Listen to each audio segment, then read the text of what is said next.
Mga bago at modernong gamit pamatay sunog ang ibinida ng gobyerno kanina, pero sa simula pa lang ng buwan ng pag-iwas sa sunog o Fire Prevention Month. Ngayong Marso na, ilang sunog na ang naganap sa iba't ibang panig na bansa. Nakatutok si Rida Reyes.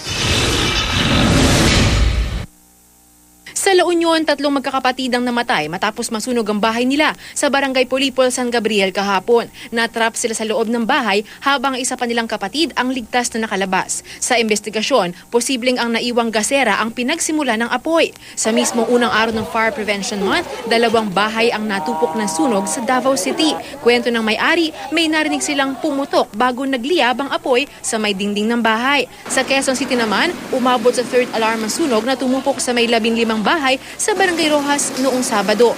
Napabaya ang kandila ang sinasabing naging sanhi ng sunog.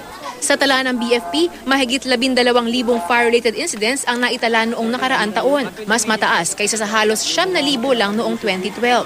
Pinakamataas ang naitatalang insidente ng sunog tuwing Marso at Abril.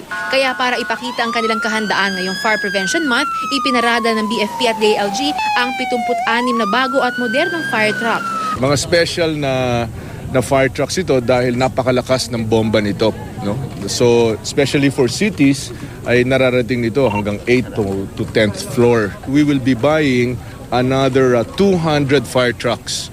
200 fire trucks dahil ang objective natin ay ang bawat bayan ay magkakaroon ng at least 1 fire truck. Ang mga gamit na ito, posibleng mawalan ng silbi kung wala rin namang gagamit dahil kulang pa rin daw ng 17,000 ang bilang ng mga bumbero sa buong bansa. Dinodoble na po natin yung kanilang assignment. They are now assigned to the operation as well as to the prevention in order to maximize the strength of the capability of our personnel. Our men are strong enough.